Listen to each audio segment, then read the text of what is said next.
Siang, Bapak. Ya, kami mahasiswa Universitas Indraprasta semester 5 yang pada hari ini ingin memenuhi tugas kewirausahaan kami untuk mewawancari dokter. Oke, untuk pertanyaannya bisa kami mulai. Oke. Jadi yang pertama yang mau kami tanyakan adalah bagaimana dokter memulai usaha ini, awalnya seperti apa, motivasi untuk menjalankan usaha klinik ini apa? Jadi gini, saya awali dari disiplin ilmu yang saya pelajari. Pasti kan itu kan, karena saya kuliah di kedokteran itu tahun 88 masuk.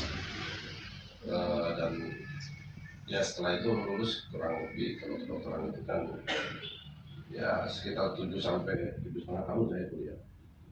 Tahun 95 tepatnya saya ya sudah mulai ikut-ikut praktek walaupun belum berizin.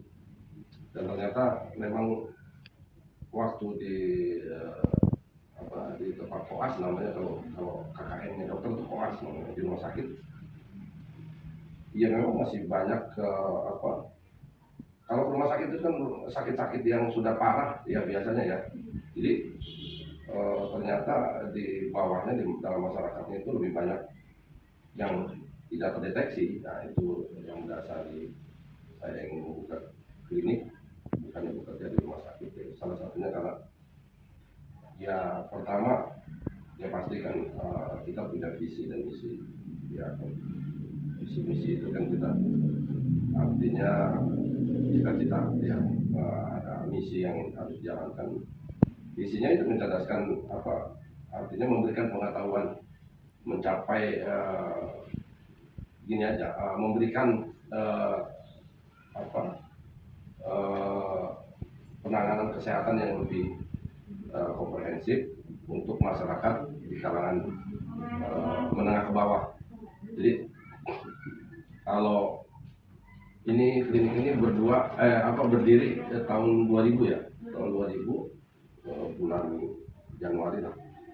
Jadi tahun 2000 bulan Januari sampai sekarang tahun 2023, itu sudah 23 tahun kurang lebih. Jadi motivasinya yaitu untuk lebih bisa memberikan bantuan awalnya ya, bisa memberikan bantuan kepada masyarakat sekitar sini aja. Tanah ini tanah orang tua saya, memang untuk bagian saya. Jadi semakin berkembangnya semakin banyak masyarakat yang butuh pelayanan akan kesehatan yang bermutu, ya kita akhirnya mengembangkan ini sampai jadi seperti sekarang ini gitu. Terus kita juga bekerja sama dengan BPJS Kesehatan, jadi kita juga sudah terakreditasi paripurna. Kalau sebuah klinik itu tandanya bahwa klinik ini bermutu atau tidak, ya sudah terakreditasi. Dimulai tahun 2000 itu hanya ruangan UGD kira-kira 6 kali 7 atau 8, dan itu 24 jam saya yang menunggu sendiri ya, sampai pernah sakit tipes ya, karena setiap hari ya. Jadi karena merintis saat itu kan belum bisa bayar dokter, yang lain, dokter yang lain. Kebetulan saya dokter, jadi saya nungguin sendiri. Syarat-syarat pemilihan klinik ya memang ada syaratnya. Yang paling penting kita harus satu, ada badan usaha. Badan usaha itu CV kita punya atau PT, ya terserah kita mau bikinnya di bawah PT atau CV bisa, atau yayasan gitu. Tapi ini CV. Jadi itu kita sebagai syarat untuk mendapatkan izin klinik. Ya, awalnya dulu yayasan ke tahun 2000 berapa ya saya lupa, harus berupa badan usaha PT atau CV. Terus ya kita di bawah CV aja, dan ya salah satunya itu. Kedua ya tentu biasa izin gangguan RT RW dari kelurahan, semuanya kira-kira Ya cukup banyak juga. Cuma yang paling penting surat izin itu ya ruangannya, terus ada dokternya berizin, ber-SIP gitu. Jadi itu aja intinya, yang paling inti. Yang lain kecil-kecil sih gampang. Cuman yang paling penting ada SIP, surat izin prakteknya dokternya gitu. Nah itu ya. CV ya, ini salah satu SIP saya ya, ini berakhir tahun 2028 ya. Surat izin ini praktek ini setiap 5 tahun, sama dengan surat izin klinik. Jadi izin klinik itu ada izin tetap, ada izin sementara ya. Kita sudah izin tetap udah lama, dan sekarang tahun 2023 semua klinik yang bekerja sama dengan BPJS Kesehatan itu sudah harus terakreditasi gitu ya. Terakreditasi madya boleh, paripurna kayak Darussalam boleh. Jadi, jenjangnya seperti itu. Kalau untuk mengurus izin klinik, mendirikan klinik harus ada izin, harus di bawah badan usaha PT atau CV. Terus ya tentunya luas bangunannya juga, dan apa itu namanya, SIP dokter-dokternya. Ini dok, mengenai logo sendiri, logo dari klinik ini, apakah ada makna atau arti tertentu gitu, dan juga nama dari klinik ini? Oh ya, kalau nama ya pastilah saya yang memberi nama sendiri, Darussalam. Itu kan kalau nggak salah ya, jadi ada rumah sehat sebetulnya, rumah obat lah kan gitu, rumah untuk sehat lah. Jadi bukan rumah sakit gitu ya, jadi rumah sehat ya kan. Itu kan paling tidak itu maknanya. Terus logonya ya DSF, itu ada inisialnya Darussalam, logonya kan gitu. Saya ditanya sama ibu, kalau orang Betawi kan logo-logonya, lu mau sekolah apa mau dagang gitu kan. Saya bilang saya mau sekolah aja ya, panggilannya Nyababe. Iya, sampai sekarang masih Babe Nyababe. Lu mau sekolah apa mau dagang? Saya mau kuliah aja ya. Dan itu dokter yang memvonis saya pengen buktiin begitu umur 12 tahun, kan nggak meninggal saya. Iya kan? Itu belum agak dioperasi? Enggak dioperasi. Nggak dioperasi. Diobatin sama orang tua saya. Minum macam-macam lah. Terus umur 12 tahun nggak meninggal saya kan. Jadi saya masuk ke SMP, SMA. Di situ awalnya saya bisa berpikir, kenapa seorang dokter bisa memvonis saya akan meninggal tahun umur 12 tahun. Saya ingin membuktikan, dan saya ingin menjadi dokter juga gitu. Universitas Yarsi di Cempaka Putih. Yes. Yayasan Rumah Sakit Islam. Oh ya. Ya. Saya tahun angkatan 88. Jadi di Cempaka Putih itu saya kos di Sumur Batu. Yaitu nama saya ya Ahwan aja, Muhammad Ahwan. Tantangan terbesar kalau di klinik ini izin ya. Indonesia di zaman saya itu beda. Jadi izinnya itu dulu ya bisa dikatakan berbelit-belit lah gitu. Karena nggak seperti sekarang. Kalau sekarang kayak satu di kecamatan aja kita ngurus izin. Bagaimana sih klinik ini untuk memperoleh izin pengedaran obatnya dan bekerja sama dengan apa saja untuk diberikan obat-obatannya? Obat-obatan sebetulnya kita ya bekerja sama dengan ini kita kan punya apotek ya. Ya ada apotek di dalam tapi khusus untuk masalah untuk pasien, nggak dijual bebas maksudnya, bukan yang jual obat. Gitu. Jadi ya bagian farmasi untuk pengadaan obat ya apoteker lah sebetulnya yang harus ditanya gitu ya. Tapi saya juga tahu sih, ya apoteker harus ada apotekernya, itu izinnya apoteker, dan ya bekerja sama dengan apotek juga, apotek panel namanya, atau PBF. PBF itu pedagang besar farmasi. Ya, itu salah satu untuk mendapatkan izin juga itu. Ya, 24-nya dibagi 3 shift. Satu shift itu ada berapa orang? 5 orang. Jadi satu shift itu dari jam 8 pagi sampai jam 4 ya. Jam 4 sore itu 5 orang. Itu dokternya 2. gitu ya. Terus dari jam 4 sampai jam 10 malam. Dari jam 10 malam sampai jam 8 pagi 5 orang lagi. Itu 5.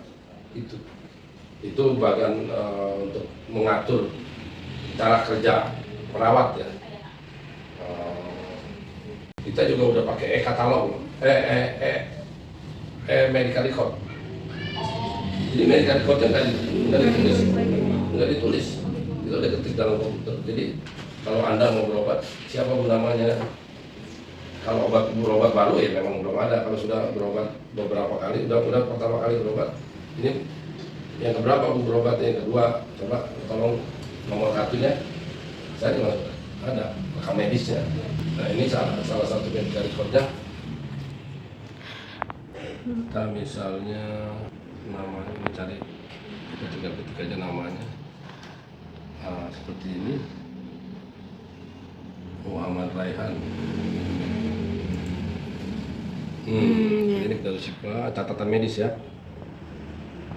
Cara Iya. membangun tim yang kompak supaya Lebih dari ya, Jadi gini, untuk menjalankan misi ini.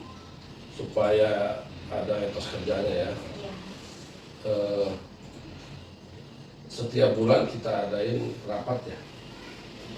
Setiap bulan, setiap tanggal 15 sudah ada itu. Kita rapornya setiap bulan sekali rapat. Kita ngadain gathering gitu. Oh iya, Ada gathering 17 Agustus ada perlombaan. kemarin baru Kemarin baru ngadain gathering. kita ngadain gathering atas pencapaian kita paripurna, akreditasi paripurna juga. Ada videonya. Iya, ada. Gitu. Jadi untuk ya keakraban semua itu kita harus begitu, dan terutama ibu yang melakukan komunikasi yang aktif. Selanjutnya ke manajemen keuangan nih, kalau misalnya kami boleh tahu sedikit tentang manajemen keuangan awalnya gimana? Kurang lebih semuanya bervariasi ya jadinya, karena karyawan itu ada yang baru, ada yang lama, artinya gaji mereka tuh berbeda-beda antara yang lama dan yang baru. Terus tingkat pendidikannya juga berbeda-beda, jadi otomatis fee-nya juga berbeda-beda sebaliknya. Jadi kalau kita diakumulasikan semua sama dokter-dokter, lab, gigi, kurang lebih 50 semua ya, sama cleaning service, terus setiap bulan kurang lebih 50. Ini kalau tidak boleh tahu di sini ada berapa banyak karyawannya? Dokternya berapa?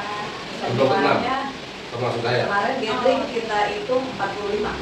Jadi semua ya keseluruhan. ya. Gigi, dokter gigi, karyawan gigi, lab, bidan, perawat-perawat, sama dokter-dokter semua kurang lebih 45 Sama cleaning service semua. 25 karyawannya. Iya, 45. Pertama harus percaya diri,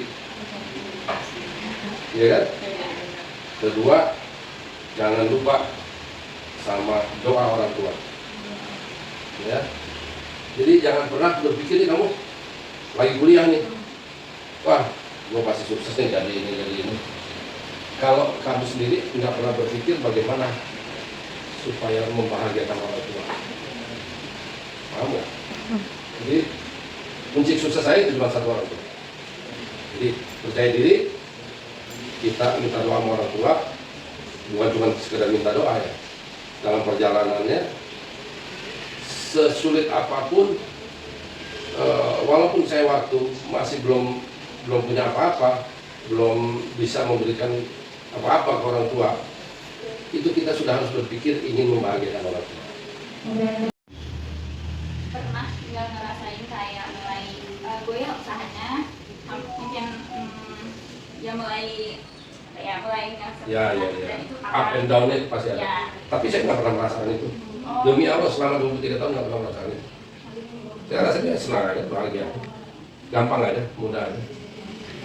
Kemarin akreditasi hampir setahun saya mempersiapkan, tapi akhirnya paripurna.